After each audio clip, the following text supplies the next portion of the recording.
안녕하십니까. 저는 천주교 서울대교구 연령연합회에서 한국천주교회의 상장료를 강의하는 박명진 심원입니다. 반갑습니다. 오늘은 지난 시간에 이어서 한국천주교 재래예식의 말씀 예절의 성구들 가운데 요한복음 15장 1절부터 12절까지 말씀을 해설해 드리겠습니다. 먼저 요한복음 15장 1절부터 12절까지 말씀을 봉독해 드리겠습니다. 나는 참 포도나무요 나의 아버지는 농부이시다. 나에게 붙어 있으면서 열매를 맺지 않는 가지는 아버지께서 다 쳐내시고 열매를 맺는 가지는 모두 깨끗이 손질하시어 더 많은 열매를 맺게 하신다. 너희는 내가 너희에게 한 말로 이미 깨끗하게 되었다. 내 안에 머물러라. 나도 너희 안에 머무르겠다. 가지가 포도나무에 붙어있지 않으면 스스로 열매를 맺을 수 없는 것처럼 너희도 내 안에 머무르지 않으면 열매를 맺지 못한다.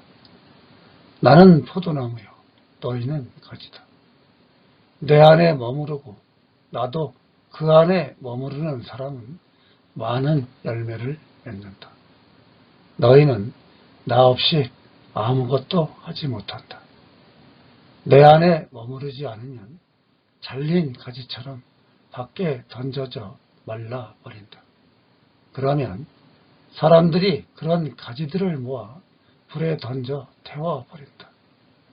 너희가 내 안에 머무르고 내 말이 너희 안에 머무르면 너희가 원하는 것은 무엇이든지 청하여라.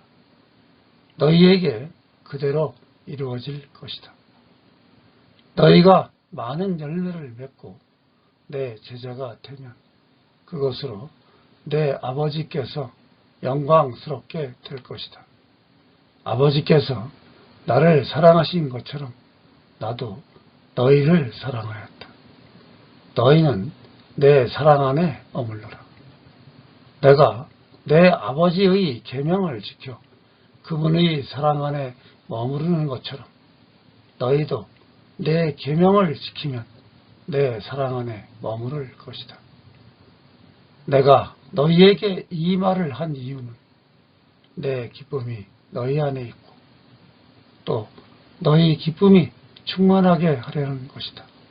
이것이 나의 계명이다. 내가 너희를 사랑한 것처럼 너희도 서로 사랑하여라. 방금 봉독해드린 말씀을 해설해 드리겠습니다. 예수님께서는 성경에 나오는 포도나무라는 표상을 사용하시지만 착한 목자의 비유로 말씀하실 때도 그렇게 했듯이 원래의 의미와 다르게 사용하십니다. 포도나무는 이스라엘 민족을 나타냅니다.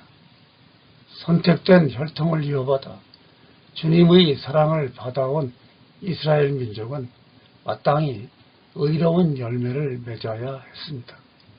그러나 이제 주인에게는 오직 하나, 사랑하는 아들만 남았다. 그는 마지막으로 내 아들이야 존중해 주겠지 하면서 그들에게 아들을 보냈습니다. 그러나 소작인들은 저자가 상속자다.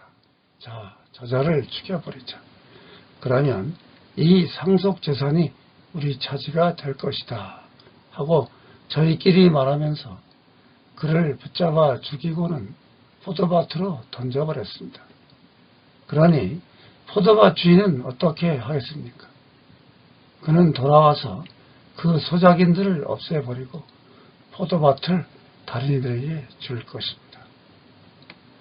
이렇게 이스라엘 백성이 예수님을 배척함으로써 이스라엘 백성을 하느님 나라의 백성과 동시하던 역사적인 단계는 끝났습니다. 그런데 이제 참 포도나무가 뿌리를 내렸습니다. 그리스도는 포도나무의 줄기요. 거기서 가지가 뻗어나오는데 가지는 그리스도를 힘입어 사는 우리 모두를 가리킵니다. 그러나 그리스도는 포도나무 전체로서 줄기이자 가지이십니다. 그리스도인들은 참으로 그리스도의 몸입니다. 과거 구약시대의 포도나무는 이스라엘 백성이었으며 그들에게 중요한 것은 한 몸으로서 집단적인 공동체 생활을 하는 일이었습니다. 개인이 아니라 공동체로서 이스라엘 백성이 중요했습니다.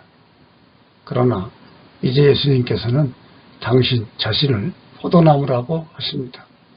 그러므로 우리는 각자 신앙과 기도를 통하여 그리고 예수님의 말씀을 지키면서 얼마나 그분과 일치하고 있는지 생각해 보아야 합니다. 우리 각자는 열매를 맺어야 합니다. 예수님께서는 그 열매가 무엇인지 자세하게 말씀하지 않으십니다.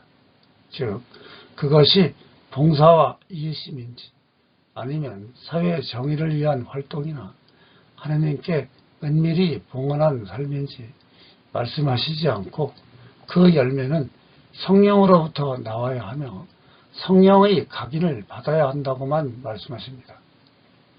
교회의 성공은 그 업적으로 판단할 수 있는 것이 아니라 그리스도의 신비를 내면화하고 그리스도의 십자가와 부활에 동참하는 사람들의 발전을 보고 판단할 수 있습니다.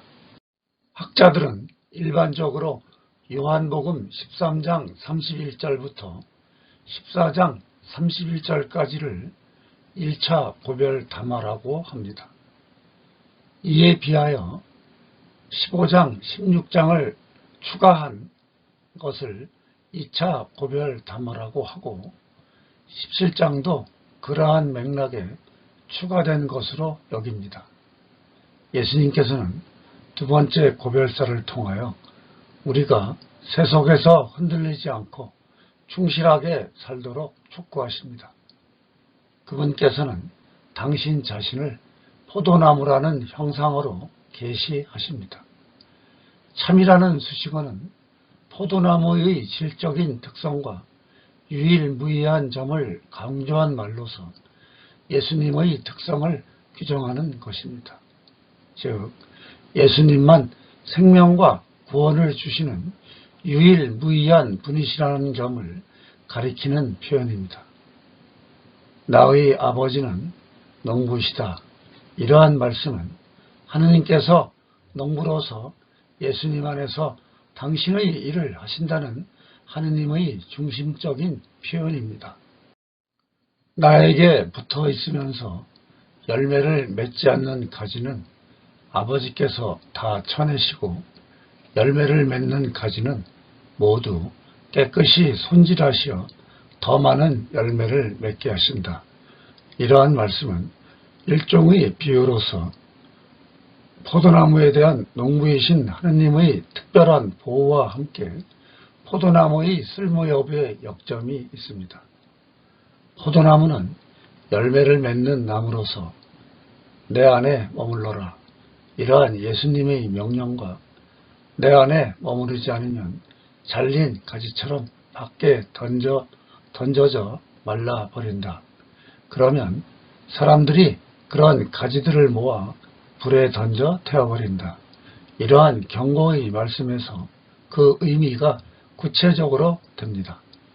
너희는 내가 너희에게 한 말로 이미 깨끗하게 되었다라는 말씀은 제자들이 이미 깨끗해져서 풍성한 열매를 맺을 수 있기 때문에 농부이신 하느님께서 깨끗이 손질하실 필요가 없다는 것입니다.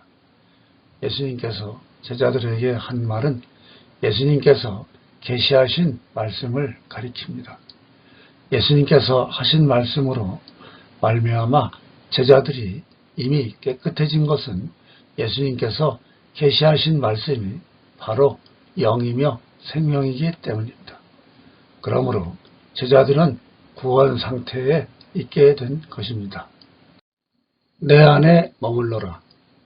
나도 너희 안에 머무르겠다. 이러한 말씀은 제자들이 열매를 맺기 위해서는 반드시 예수님 안에 머물러야 한다는 강한 권고입니다.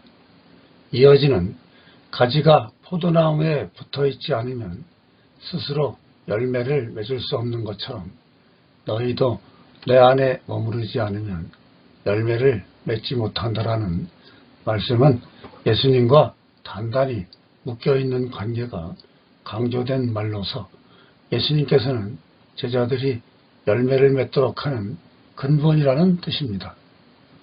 따라서 열매는 예수 그리스도와 결속된 삶, 곧 믿음과 사랑으로 엮어진 공동체적 삶을 가리키고 동시에 제자들의 복음 선포적인 활동의 결실도 내포합니다.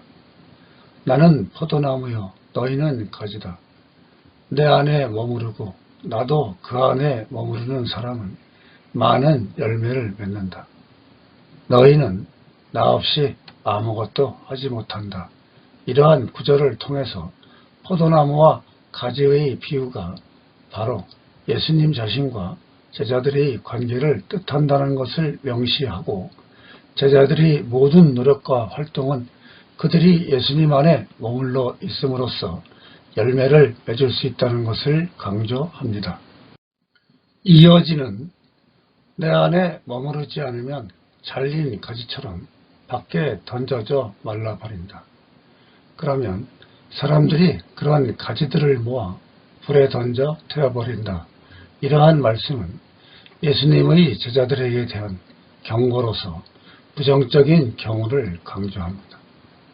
불은 심판과 벌의 상징과 수단으로서 말라버린다라는 표현과 함께 죽음에 빠져 구원될 수 없는 벌로 이해할 수 있습니다. 이 벌은 예수님 안에 머무르지 않음으로써 스스로 불러 일으킨 심판입니다. 너희가 내 안에 머무르고 내 말이 너희 안에 머무르면, 이러한 말씀은 예수님과 제자들의 상호 내재를 뜻합니다. 예수님의 말씀들은 하느님의 말씀이기 때문에 예수님께서 하느님으로부터 파견되었다는 것을 가리킵니다. 너희가 원하는 것은 무엇이든지 청하여라. 이러한 예수님과 결속 관계에서 아버지께 청하는 모든 것으로 제자들의 이 요청은 예수님 안에 머물러 더욱 많은 열매를 맺도록 하느님께 청하는 바를 구체적으로 가리킵니다. 이어지는 너희에게 그대로 이루어질 것이다. 이러한 말씀은 아버지께서 제자들의 청을 들어주신다는 확신과 용기를 주시는 약속입니다. 너희가 많은 열매를 맺고 내 제자가 되면, 이렇게 가정하는 말씀에서 참으로 예수님의 제자가 되는 것이 무엇인지 알 수 있습니다. 그리고 예수님과 강하게 묶인 제자들의 청을 들어주시는 하느님께서는 그들이 많은 열매를 맺고 예수님의 참된 제자로 드러남으로써 당신 영광 가운데 찬미를 받으신 것입니다. 제자들이 예수님 안에 머물러 많은 열매를 맺는 것은 바로 하느님의 뜻이기 때문에 그들은 예수님 안에서 또한 예수님을 통해서 영광을 드릴 수 있습니다. 열매는 하느님과 제자들이 함께 맺는 성과요, 예수님은 그 성과를 가능하게 하고 매게 하는 장소인 포도나무인 것입니다.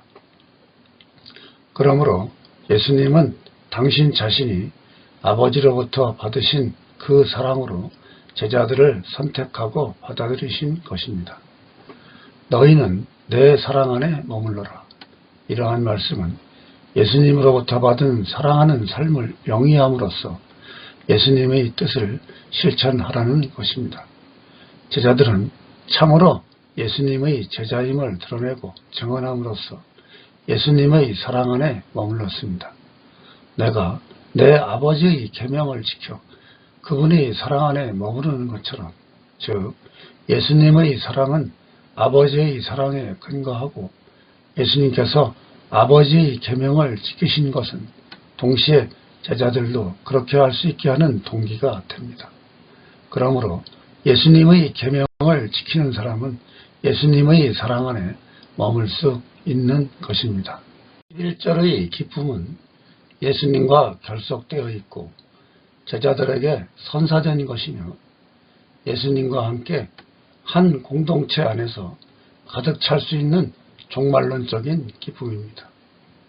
그리스도의 현존과 더불어 주어지고 체험되는 기쁨이므로 그 누구도 빼앗지 못하는 영원한 기쁨입니다. 이 독서의 마지막인 이것이 나의 계명이다. 내가 너희를 사랑하는 것처럼 너희도 서로 사랑하여라. 이러한 말씀은 예수님의 계명을 지킴으로써 그분의 사랑 안에 머무를 것이라는 설명입니다. 그 계명들은 서로 사랑하여라. 이러한 하나의 계명으로 요약됩니다. 이 사랑의 계명은 그것을 지킴으로써 예수님의 참된 제자임을 드러내는 핵심 계명이며 예수님께서 제자들을 사랑하신 모범적인 사랑에 근거합니다. 따라서 이 사랑의 계명은 예수님을 통해서 이미 제자들에게 드러난 사랑에 근거한 계명으로 강조됩니다. 그런데 그리스도인의 생활을 완성하는 데는 단계가 있습니다. 만약 처음부터 무작정 사랑이 유일한 계명이기 때문에 이웃을 사랑하여야 한다고 하면 우리는 아무것도 이루지 못할 것입니다.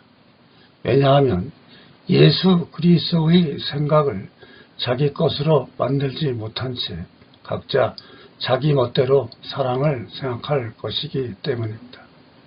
그리스도께서는 당신의 계명을 지키라는 말씀이 무슨 뜻인지 알기 위하여 당신의 생각을 먼저 배우라고 하십니다.